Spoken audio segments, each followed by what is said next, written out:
Ya estamos terminando un año, el año 2018. ¿2018 de qué? Pues sí, vamos contando 2018 años, pero ¿de qué? Entonces, nuestro calendario dice 2018 DC, después de Cristo. Un acontecimiento que fue suficiente para cambiar el calendario y la concepción ideológica y cultural de toda la humanidad, es el acontecimiento que se celebra en estos días. Cuando se establecen marcas, se conocen como, cuando hablamos de fronteras, los puntos fronterizos que determinan dónde está un país, dónde comienza un país, dónde termina, se les conoce como hitos. Y los momentos de la historia que marcan la historia también se le conocen como hitos, un hito en la historia. Y por lo que podemos ver en nuestra historia, en la historia de la humanidad, el hito fundamental, el evento fundamental que marcó la historia de la humanidad fue el nacimiento, vida y obra de nuestro Señor Jesucristo. Por eso, esta mañana vamos a hablar de cómo el Evangelio cambia la vida de los hombres. Cambió ayer y cambia hoy la vida de los hombres. Si usted se pone a pensar en su propia vida, cada uno de nosotros va a pensar por un momento en su propia vida y tal vez tenga un hito también, tal vez tenga un momento en su vida que algo pasó y a partir de ahí su vida ya no fue la misma, su vida cambió. Creo que algunos de nosotros tenemos esos momentos, es un momento especial, o recordamos ese momento especial cuando nuestra vida cambió radicalmente. Hay momentos, o si podemos recordar, cuando íbamos en dirección oriente y de pronto resultamos y radicalmente cambiamos de dirección hacia el occidente. Hay cosas que nos hacen cambiar, hay cosas que cambian nuestro rumbo, que cambian nuestro destino, que cambian la orientación de nuestras vidas. Y creo que la más importante de esas cosas es el Evangelio, que cambia la vida de los hombres. Vamos a leer en el Evangelio según San Mateo, el capítulo 1. Mateo 1, versículos 18 al 25. Mateo 1, 18 al 25.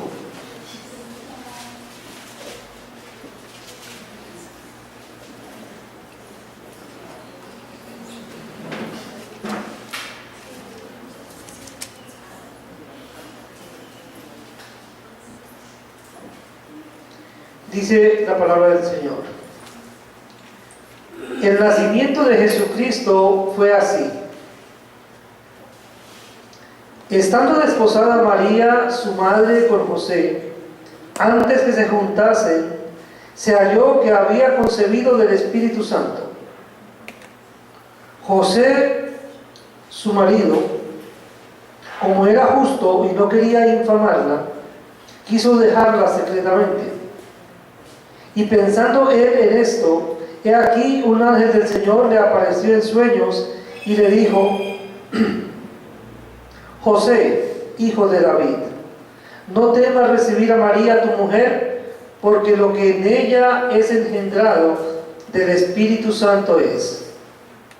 Y dará a luz un hijo y llamará su nombre Jesús, porque él salvará a su pueblo de sus pecados. Todo esto aconteció para que se cumpliese lo dicho por el Señor por medio del profeta, cuando dijo: He aquí una virgen concebirá y dará a luz un hijo y llamará su nombre Emmanuel, que traducido es Dios con nosotros. Y despertando a José del sueño, hizo como el ángel del Señor le había mandado y recibió a su mujer, pero no la conoció hasta que dio a luz a su Hijo primogénito y le puso por nombre Jesús. Cuando hablamos del Evangelio, tenemos que, pensar en la misma definición de la palabra Evangelio. La palabra Evangelio significa buenas nuevas, buenas noticias. Pero nos hemos vuelto malos para dar noticias y a veces no sabemos dar las buenas noticias. Y si son noticias malas, nos cuesta trabajo mayor aún dar las malas noticias. Pero en lo que tiene que ver con el Evangelio como buenas noticias, es importante que empecemos a pensar cuánto de ese Evangelio ya conocemos y de qué manera estamos dándolo a conocer a todas aquellas personas que lo necesitan. Porque si tenemos en cuenta lo que Pablo escribe a los romanos en el capítulo 1 de su carta, versículos 16 y 17, dice: porque no me avergüenzo del Evangelio, porque es poder de Dios para salvación a todo aquel que cree, al judío primeramente y también al griego, porque en el Evangelio la justicia de Dios se revela por fe y para fe, como está escrito, mas el justo por la fe vivirá. Vemos que el Evangelio, la buena noticia, es algo poderoso. Entonces, debemos decir que el Evangelio cambia la vida de los hombres, porque en el Evangelio hay poder, una noticia poderosa. Y es lo que dice Pablo. Dice: yo no me avergüenzo del Evangelio porque es poder de Dios. Dice Pablo que el Evangelio es poder de Dios. La buena noticia que tenemos es poderosa. ¿Por qué es poderosa la buena noticia que tenemos? Porque cambia la vida de los seres humanos. Porque marca un hito en la vida de los seres humanos. Porque marca un momento especial en la historia de la humanidad. Porque es poderoso. Y dice Pablo que no deja en vergüenza. Dice Pablo: yo no me avergüenzo del Evangelio porque es poderoso. ¿Cómo me voy a avergonzar de algo que es poderoso? O sea, a veces nosotros, si nos cuestionáramos a nosotros mismos y pensáramos por qué a veces nos es tan difícil compartir el Evangelio, nos damos cuenta que es porque no lo estamos valorando en su real dimensión, porque no estamos entendiendo lo que significa y lo que implica el Evangelio. Entonces debemos entender que es poder que no deja en vergüenza, y es un poder que alcanza a todos los hombres. Dice Pablo que es para judíos y gentiles, por cuanto no hay diferencia. O sea, no se establece diferencia, y Pablo tiene que hacer la aclaración, y nosotros la hacemos también, porque entendemos que en la antigüedad, en el tiempo del Antiguo Testamento, existía dos grupos de personas. Existían los judíos y los gentiles. Los judíos, el pueblo escogido por el Señor, a través del cual Él quiso mostrarse a la humanidad, y los gentiles, todos los demás. Pero dice el apóstol Pablo que en el Evangelio ya no hay división entre judíos y gentiles, sino que todos somos iguales delante de Dios, y que el mensaje del Evangelio alcanza a todos los hombres. El mensaje del Evangelio alcanza tanto a judíos como a gentiles. Entonces, porque Dios no hace acepción de personas. Entonces, el Evangelio cambia la vida de los hombres por el poder que tiene. Pero también cambia la vida de los hombres por tratarse de alguien especial. Bueno, cuando yo digo que es por tratarse de alguien especial, lo estoy diciendo porque el Evangelio podemos resumirlo en una persona. El Evangelio es una persona. El Evangelio es la noticia, la buena noticia de Dios acerca de su Hijo Jesucristo. Es Jesucristo el que, cuando hace su aparición en la historia de la humanidad, cambia la historia de la humanidad. Es Jesucristo quien, cuando hace su aparición en la historia suya y en mi historia, cambia esa historia. Si usted analiza, su vida cambió desde el momento en que usted tuvo un encuentro personal y real con el Señor Jesucristo. Si usted aún no ha experimentado un cambio sustancial en su vida y aún vive sin propósito, sin dirección, es porque no ha tenido un encuentro personal y directo con el Señor Jesucristo, y por eso entonces no ha experimentado el poder del Evangelio. Pero cuando usted se encuentra personal y directamente con el Señor Jesucristo, el poder del Evangelio transforma su vida, cambia su vida, le da una nueva orientación, porque se trata de una persona especial. Vamos a mirar aquí en Lucas, Evangelio según San Lucas, capítulo 2.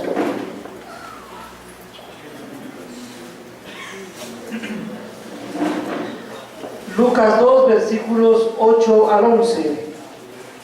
Dice que había pastores en la misma región que velaban y guardaban las vigilias de la noche sobre su rebaño. Y he aquí se les presentó un ángel del Señor, y la gloria del Señor los rodeó de resplandor, y tuvieron gran temor. Pero el ángel les dijo: no temáis, porque aquí os doy nuevas de gran gozo, que será para todo el pueblo, que os ha nacido hoy en la ciudad de David un Salvador, que es Cristo el Señor. El Evangelio proclamado en el mismo momento en que estaba sucediendo. Os ha nacido hoy en la ciudad de David un Salvador, que es Cristo el Señor. Fue un nacimiento anunciado por ¿quiénes? Los ángeles anunciaron el nacimiento de esta persona especial, que es el Señor Jesucristo. Un nacimiento anunciado por los ángeles. Pero fue un nacimiento también anunciado por los profetas. Si miramos el profeta Isaías en el capítulo 7, en el versículo 4.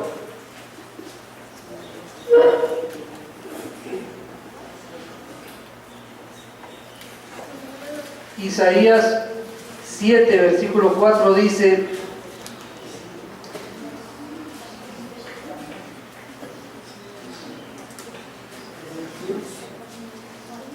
(7:14) es correcta la cita.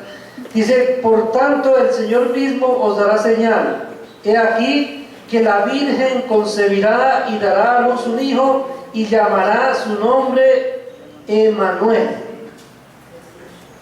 El profeta Isaías, mucho tiempo antes de este hito que marcó el Señor Jesucristo en su aparición, ya había anunciado su nacimiento. ¿Qué había dicho el profeta Isaías? He aquí que la Virgen concebirá y dará a luz un hijo, y llamará su nombre Emmanuel. La Virgen, la doncella, una mujer que no había tenido relaciones sexuales con ningún hombre, iba a estar embarazada y también iba a dar a luz un hijo, y ese hijo se llamaría Emmanuel, que significa Dios con nosotros. El profeta Isaías entonces lo había anunciado antes. Miramos también en Mateo 1, donde leímos hace un momento, Mateo 1, pero vemos los versículos 21 al 23.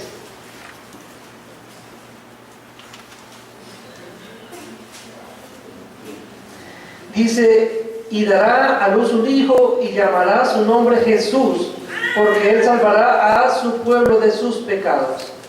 Todo esto aconteció para que se cumpliese lo dicho por el Señor por medio del profeta, cuando dijo: he aquí una virgen concebirá y dará a luz un hijo, y llamarás su nombre Emmanuel, que traducido es Dios con nosotros.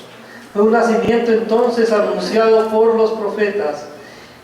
Pero ¿de quién se trataba ese anuncio? Se trataba de el Salvador. El Salvador. Os ha nacido en la ciudad de David un Salvador, que es Cristo el Señor. Cuando empezamos a mirar las palabras, bueno, Salvador, y vemos el Cristo, especialmente esa palabra, porque después vemos cómo se van uniendo las palabras y decimos que creemos en el Señor Jesucristo, que ese es un nombre que está compuesto por dos. Jesús, que significa Dios salva, y Cristo, que significa el ungido, el señalado por Dios, el marcado por Dios. Entonces, cuando hablamos del Señor Jesucristo, estamos hablando de el señalado por Dios para salvar a la raza humana. el escogido por Dios, el enviado por Dios para salvar a la humanidad. Pero cuando pensamos en esta persona especial, en el Señor Jesucristo, tenemos que ver que en su nacimiento, y se representa en muchos lugares en esta época, en un pesebre.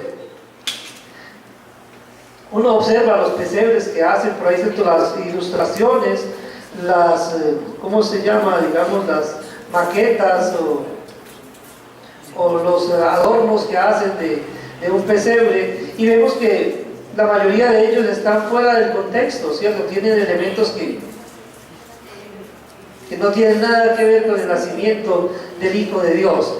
Porque Él nació en un lugar, bueno, cuando dice que nació en un pesebre, que fue puesto en un pesebre, tenemos que pensar es que la Biblia nos enseña que José y María fueron a Belén porque se había anunciado un censo. El emperador Cirenio había ordenado un censo y ellos tenían que ir, para ser contados, tenían que ir a Belén, que era la ciudad de su familia. Y cuando llegaron ellos a Belén, se encontraron con que no había lugar para ellos en los hoteles que había en el pueblo. No había ninguna habitación disponible. Y entonces, ¿qué tuvieron que hacer ellos? Bueno, vamos a buscar dónde pasar la noche. Y había un lugar, un establo, un lugar que en el invierno se utilizaba para resguardar a los animales del frío, para llevar allí a las vaquitas, a las ovejas, a los bueyes. Y ese lugar estaba desocupado porque los animales estaban en el campo. De hecho, ya vimos el anuncio que fue dado por los ángeles a los pastores. Dice que los pastores estaban en el campo en la noche cuidando las ovejas. Es decir, en el establo no había animales. No había animales en el establo, estaban en verano. Entonces el establo estaba desocupado. A veces en el imaginario popular siempre se presenta a José, a María, al buey, la vaca, las ovejas, y todos ahí metidos en el mismo lugar. Este era un lugar que en el invierno era destinado para albergar a los animales, pero porque había tanta gente y no había otro lugar en donde albergarlos a ellos. Entonces, ¿qué hicieron? Pues lógicamente tomaron el establo y lo adecuaron para que una mujer que estaba en avanzado estado de gestación, entonces pudiera estar allí juntamente con su esposo. Y allí, en ese lugar, lógicamente que fue adecuado, que lo arreglaron para que ellos pudieran estar con alguna comodidad allí. Ubicaron a José y a María, y al nacer el niño, entonces había un lugar muy cómodo allí en ese lugar que era la pesebrera. Cuando hablamos de una pesebrera, ¿qué es? Es un cajón donde se le echa el heno para alimentar a los animales. Y en ese cajón entonces ponen paja debajo para que quede suave, y luego encima colocan una cobijita, ¿cierto? Y ahí, en esa cobijita, colocan al niño. Yo no creo que hayan puesto al niño directamente sobre la paja, ¿no? Cuando a veces se dibuja, o sea, el imaginario popular crea muchos mitos, muchas leyendas, y no es verdad. O sea, eso uno tiene que pensar que no se dio de esa manera, que fue algo, sí, nació en unas condiciones muy humildes. O sea, él escogió nacer en una familia humilde, a pesar de ser el rey de reyes y señor de señores. Escogió nacer así. Él hubiera podido nacer en cualquier parte donde él lo hubiera querido y de la persona que lo hubiera querido, pero decidió nacer de María la Virgen, y decidió nacer en Belén de Judea, y especialmente en este lugar en el que él quiso nacer, en el establo, un lugar bastante humilde, porque él es una persona especial. Una persona especial para quien la humildad tiene mucho valor, porque es que Él nos enseña en su palabra y dice que Dios da gracia a los humildes, pero resiste a los soberbios. Porque a Dios le agrada la humildad, le agrada que no nos enseñoreemos, que no nos creamos más unos que los otros. Y de hecho nos dice que el que se enaltece será humillado, y el que se humilla será enaltecido. Entonces, por tratarse de alguien especial, entonces nació en una condición humilde, pero eso no le quita la importancia que él tiene por ser el Hijo de Dios. Entonces, el Evangelio cambia la vida de los hombres porque se trata de una persona especial que tiene mucha importancia para los seres humanos. Vamos a pensar en la importancia que posee esa persona para nosotros. ¿Por qué es tan importante el Señor Jesucristo? Y vamos a pensar desde su aparición en la historia de la humanidad. Vamos a mirar primero que es muy importante porque cambió inicialmente la vida de sus padres. Vamos a pensar por un momento en María, una doncella, una mujer que estaba comprometida en matrimonio con un hombre que se llamaba José, que sin embargo, aunque había un acuerdo matrimonial entre ellos, todavía no estaban viviendo juntos. Y a esta mujer se le aparece un ángel del Señor y le dice que va a estar embarazada. Vas a estar embarazada, vas a tener un hijo en tu vientre. Y ella lógicamente se asombra y dice, pero ¿cómo puede ser esto si yo no he tenido relaciones sexuales con José todavía? Con ningún hombre he tenido relaciones sexuales. Y el ángel le dice, no temas, porque el Espíritu Santo vendrá sobre ti. O sea, dice, Dios mismo va a hacer que estés embarazada. Entonces, María concibió del Espíritu Santo. O sea, quedó embarazada por obra del Espíritu Santo. La única mujer en la historia que ha quedado embarazada de esta manera es María. Hay otras mujeres que han querido decir lo mismo, pero no lo han podido comprobar. Porque solamente en ella se dio realmente este acontecimiento, que el Espíritu Santo viniera sobre ella para que concibiera. Y lo vemos ahí donde leímos en Mateo 1, versículos 18 al 25, estamos leyendo. Dice, el nacimiento de Jesucristo fue así: estando desposada María, su madre, con José, antes que se juntasen, se halló que había concebido del Espíritu Santo. Entonces ya se supo que ella estaba embarazada y que su embarazo era del Espíritu Santo. Dice que concibió antes de juntarse con su marido. Ahora, ¿qué impacto tuvo esa noticia en la vida de José? ¿Qué leímos ahí en el Evangelio de Mateo? José dijo, yo no voy a abandonarla, pero ¿cómo lo quería hacer él? Secretamente, porque él no quería que ella sufriera. Porque si él dice que ella lo engañó, ¿qué había pasado con esa mujer? Había muerto apedreada. Pero José quiso dejarla secretamente. Por eso se requirió entonces que viniera el ángel también, ¿cierto? Y le explicara las cosas a José, para que José asumiera su rol como padre adoptivo del Señor Jesucristo. Entonces le aparece el ángel en sueños y le dice a José, no temas recibir a María como tu esposa, porque lo que en ella hay del Espíritu Santo es. Entonces el mismo ángel le dice que el embarazo de María no es un producto de un engaño, no es adulterio, no es fornicación. Lo que pasa es que Dios tenía un propósito y Dios hizo que ella estuviera embarazada. Y el fruto de su vientre entonces es el Hijo de Dios. Pero José requirió de una explicación para poder aceptar lo que había sucedido. Pero quiero que pensemos esta mañana especialmente en la importancia del Señor Jesucristo por los dos nombres que recibe. En esta porción que leímos en Mateo, dice primero que llamará su nombre Jesús y después dice que llamarás Emanuel. El profeta dijo que se llamaría Emanuel. Y el ángel le dice que se llamaría Jesús. Vemos acá dos nombres. ¿Por qué dos nombres?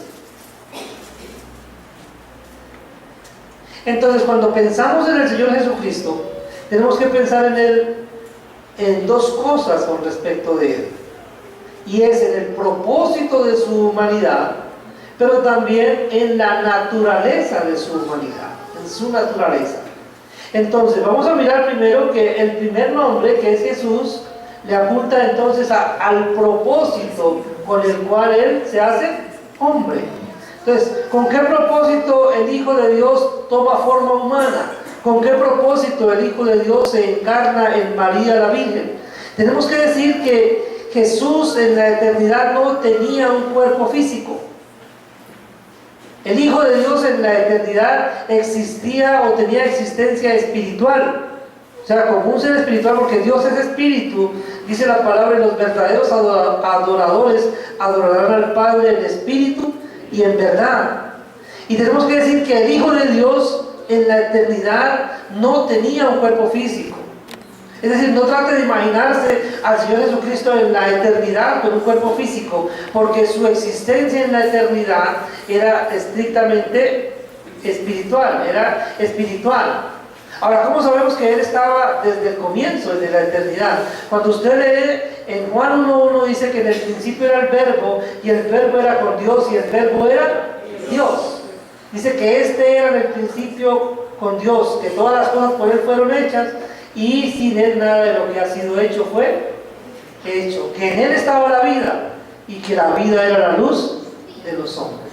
Entonces, vemos cómo Juan presenta al Verbo, porque más adelante dice que aquel Verbo fue hecho carne, y eso se refiere entonces al nacimiento de Jesús de María la Virgen. Entonces lo presenta como alguien que existía en la eternidad, antes de la creación. Entonces, antes de que el universo fuera creado, Él ya era. Y dice que por medio de Él fue creado todo el universo. Pero esa existencia que Él tenía en la eternidad no era física, era espiritual. Porque el universo material empieza cuando Dios creó los cielos y la tierra. Antes no existía la materia. Entonces, ¿qué creó Dios? Cuando Dios creó los cielos y la tierra, ¿qué creó? Creó la materia, creó el espacio, creó el tiempo. Y dice que creó los cielos y creó la tierra. Entonces, cuando todo el universo empezó a ser, Dios lo llamó a la existencia, pero Él existía antes. Entonces, ¿qué fue lo que hizo acá? Ese Dios eterno, que lo vemos como el Verbo, como el Hijo eterno de Dios, tomó forma humana, vino y se humanó en María la Virgen, se hizo hombre, entonces tomó un cuerpo humano. ¿Por qué razón lo hace? ¿O con qué propósito lo hace? Entonces, Dios hubiera podido decir: yo los voy a salvar sin hacer nada.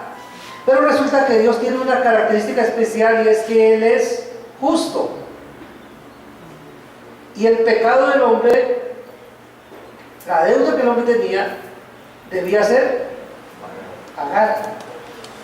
Para poder pagar esta deuda que el hombre tenía, se necesitaba un sacrificio perfecto, un sacrificio humano perfecto. Y cuando vemos la escritura dice que cuando Dios miró sobre los hijos de los hombres para ver si había algún entendido que buscara a Dios, dice que no vio ni siquiera uno. Dice que todos nos desviamos, que a una nos hicimos inútiles. Es decir, ninguno de nosotros reunía las características y condiciones necesarias para poder ser presentado en sacrificio para pagar por el pecado. En ese orden de ideas, ¿teníamos esperanza por nosotros mismos? No había esperanza. Entonces, ¿qué hace Dios? Como no había ninguno dentro de nosotros que buscara a Dios, ninguno que tuviera en cuenta a Dios, ninguno que hiciera lo bueno, Dios envía a su Hijo para que cumpla todos los estándares. Dios envía a su Hijo para que, tomando cuerpo, haciéndose hombre, en su condición de hombre, entonces cumpliera todos los requisitos para poderse presentar entonces como el sacrificio perfecto que pudo quitar el pecado del mundo. Entonces, es la noticia. Por eso es tan importante esa noticia para nosotros, porque si Él no se hace hombre, nosotros no teníamos oportunidad. Entonces, lo que tenemos que celebrar hoy no es tanto, digamos que vamos a festejarle al niño, ¿no? Porque es que Él no permaneció en su condición de niño. Él sí estuvo en un momento como niño, un momento de su historia humana, nació como un bebé, ¿cierto? Y fue creciendo hasta que fue sacrificado como un hombre. Y hoy en el cielo no está el niño, por eso no le pedimos al niño Dios, porque en el cielo no está el niño Jesús. En el cielo, a la diestra del Padre, está el Señor Jesucristo, el Cordero que fue inmolado por nuestros pecados. Por eso nosotros no le pedimos al niño Dios, porque no existe tal cosa. Como hombre pasó por la infancia, pero como Dios no existe el niño Dios.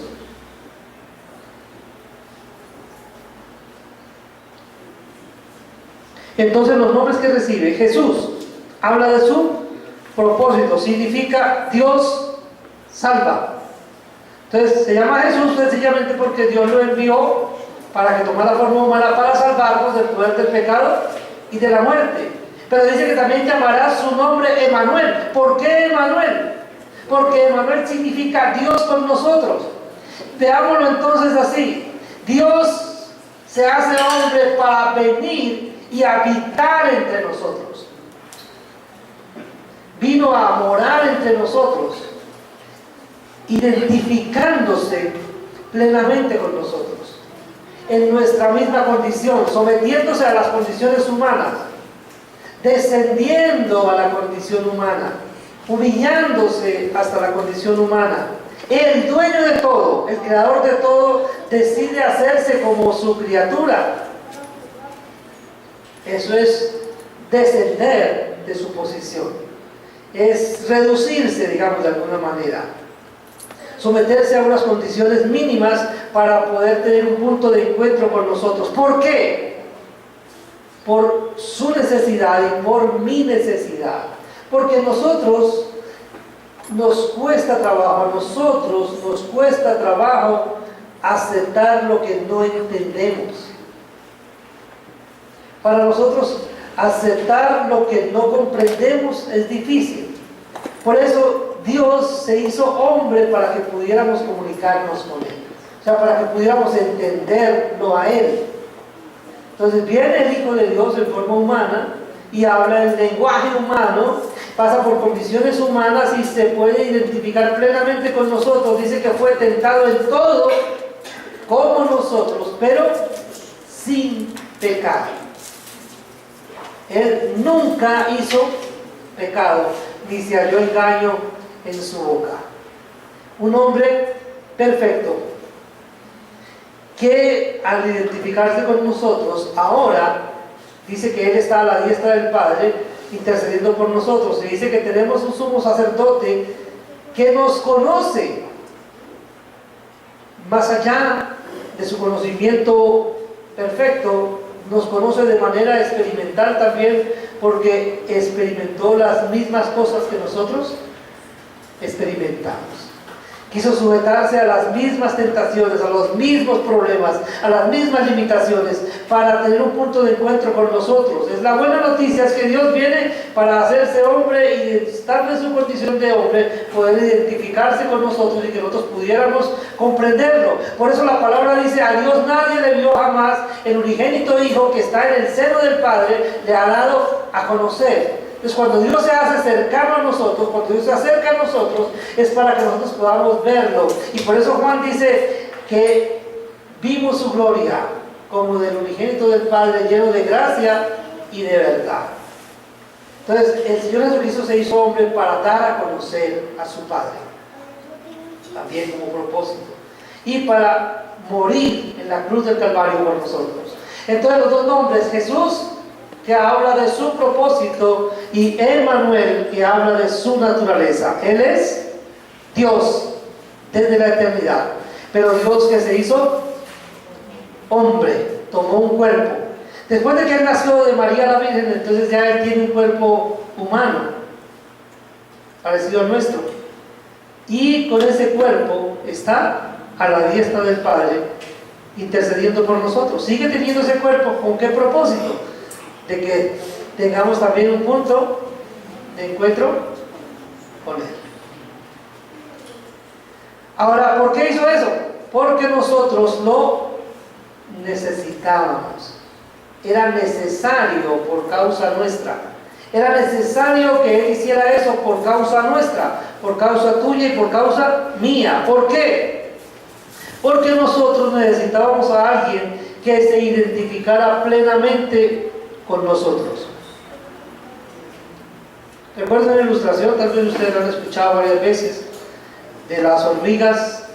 Había un camino de hormigas Las hormigas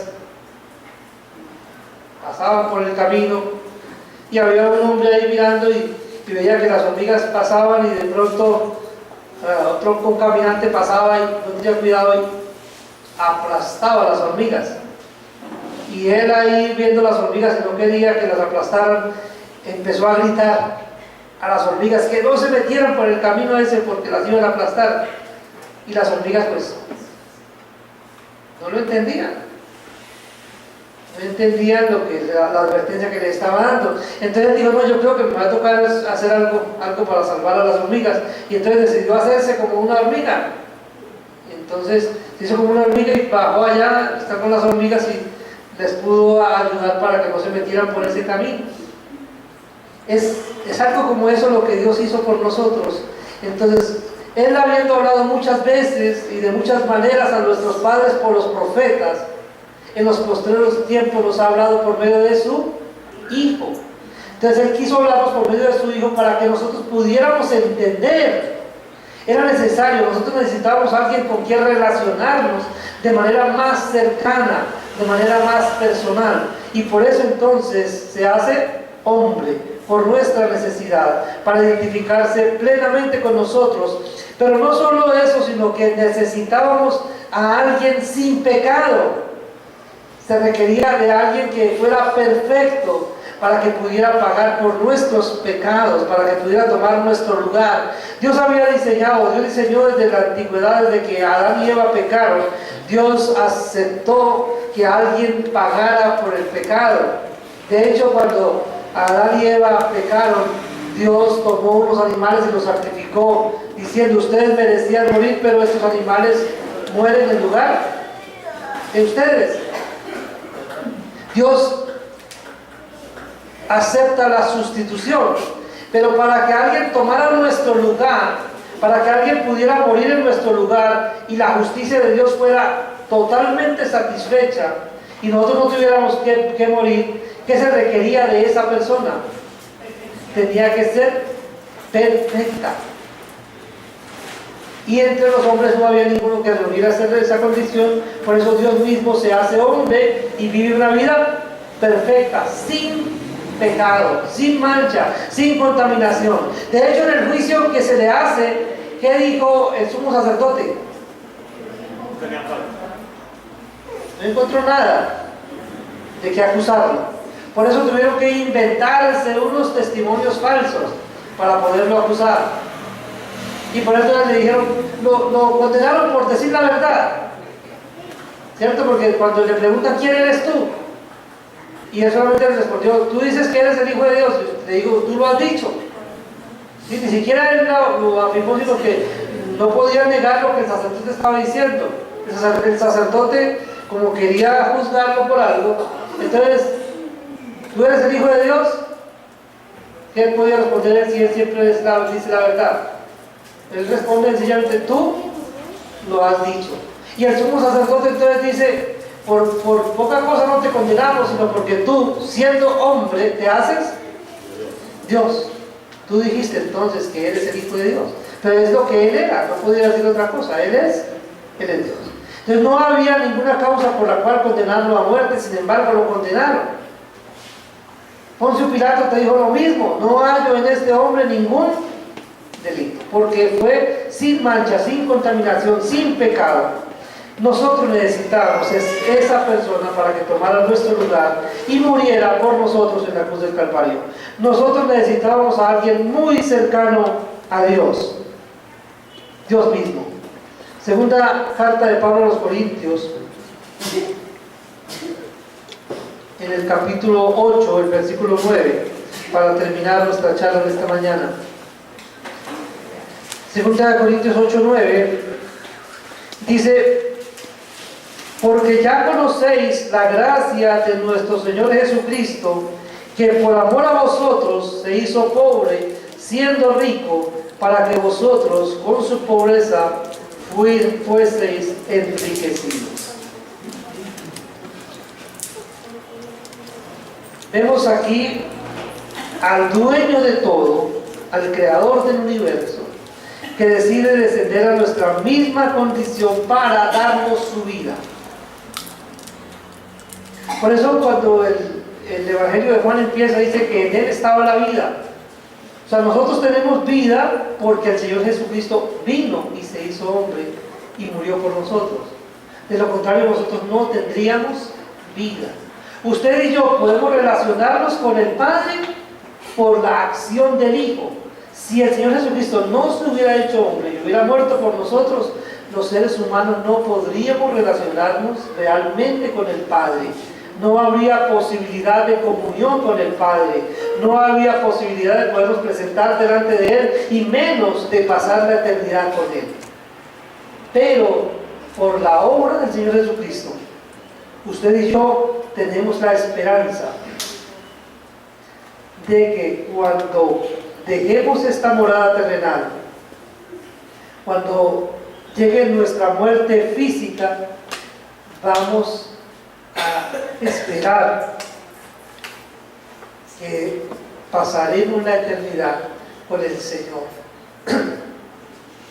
Que vamos a tener un nuevo cuerpo, ya diferente a este, un cuerpo diseñado para la eternidad, con el cual vamos a estar en la presencia de Dios para siempre, ya sin ninguna limitación, sin la presencia del pecado, delante de Dios para siempre. Eso es posible para nosotros y lo esperamos porque el Hijo de Dios, un día de la historia, puso un hito del cual nos tenemos que acordar todos los días, porque todos los días tenemos que acordarnos. Cuando usted coloca la fecha, ¿qué estamos hoy? 23 de diciembre de 2018, ahí está acordándose, ahí tiene que acordarse. Ya hace cerca de 2018 años que Dios decidió tomar forma humana para beneficiarnos. Por eso, mis hermanos, desafortunadamente, lo que vemos que sucede a nuestro alrededor es que la celebración de la Navidad se ha desdibujado terriblemente. O sea, Navidad no es sinónimo de regalo de Dios. Hoy Navidad es sinónimo de diversión, sinónimo de parranda, sinónimo de vacaciones. Pero ¿cuántas personas realmente se acuerdan de ese hecho maravilloso de que el Hijo de Dios haya tomado forma humana, que realmente lo valoren? Hay muy pocas personas que realmente entienden lo que significa la Navidad y la valoran. No vamos a discutir si fue en esta época, no fue en esta época, lo más seguro es que no fue en esta época, que es la época que se celebra en el mundo entero. Pues realmente no tiene trascendencia si fue o no fue. Lo importante es que pasó y marcó la historia de la humanidad. Y lo importante para la humanidad, pero lo importante para usted y para mí, es que hayamos tenido un encuentro personal, real, con ese ser especial que se llama Jesús. Con ese ser especial que se llama Emmanuel. Nuestro encuentro con Él es el que puede marcar un hito, un momento, un antes y un después de nosotros. Antes me refiero al tiempo que vivíamos sin esperanza, separados de Dios, ajenos de las promesas, sin esperanza y sin Dios en el mundo. Al momento en el que nos encontramos con el Señor Jesucristo y empezamos a tener esperanza, y ahora creemos que tenemos vida eterna y que esa vida eterna está en nuestro amado Salvador Jesucristo, a quien hemos aceptado como nuestro Salvador y para quien vivimos, porque también lo hemos aceptado como nuestro Señor, y a quien buscamos todo el tiempo obedecerle para ser agradables a Él, y que cuando Él venga nos halle preparados para pasar la eternidad en su presencia. Amén. Haya pues en vosotros este sentir que hubo también en Cristo Jesús, el cual, siendo en forma de Dios, no estimó el ser igual a Dios como cosa a que aferrarse, sino que se despojó a sí mismo, tomando forma de siervo, hecho semejante a los hombres, y estando en la condición de hombre, se humilló a sí mismo, haciéndose obediente hasta la muerte, y muerte de cruz. No podemos celebrar solamente el nacimiento del Hijo de Dios sin recordar que Él vivió una vida perfecta y murió. Pero no solamente recordamos que nació y murió, sino que también resucitó. Y allí está a la diestra del Padre intercediendo por nosotros. Y va a venir por nosotros, y es lo que estamos esperando. Entonces, hoy también es un momento, la celebración es un momento para que no perdamos de vista que Él viene pronto. Amén. Padre nuestro que estás en el cielo, queremos darte muchas gracias, porque en esta mañana, Señor, tú nos permites echar una mirada a ese acontecimiento maravilloso que se festeja a veces sin entendimiento por la humanidad. El acontecimiento fundamental que marcó el antes y el después de la raza humana, el nacimiento de tu amado Hijo Jesucristo. Padre, yo quiero darte muchas gracias por cada persona que has traído esta mañana, y especialmente te doy gracias por los que ya han aceptado a tu Hijo como el Señor y Salvador de sus vidas y tienen, al igual que yo, la esperanza de que pasaremos la eternidad en tu presencia. Pero igual, Señor, en esta mañana tú sabes si hay en este lugar personas que aún no han aceptado a tu Hijo como el Señor y Salvador y aún no tienen esperanza. Si hay personas en esa condición esta mañana en este lugar, yo quiero pedirte, Señor, que obres de manera especial y estas personas puedan entender que hoy es ese momento decisivo, hoy es ese momento especial, hoy se marca el hito para sus vidas en el que pueden tener un encuentro personal con tu amado Hijo Jesucristo y pueden aceptarle como Señor y Salvador, para que a partir de hoy puedan vivir con la esperanza de la vida eterna y de la resurrección de entre los muertos. Padre, si hay personas en esa condición en esta mañana, yo quiero pedirte, Señor, que en este momento estés obrando en su corazón, en su vida, que les estés ayudando a entender el mensaje del Evangelio, que puedan entenderlo y que puedan tomar la decisión de aceptar a tu Hijo como su Señor y Salvador y vivir para ti y poder ser contados como tus hijos, como miembros de tu iglesia por la eternidad. En el nombre de tu Hijo oramos con acción de gracias. Amén.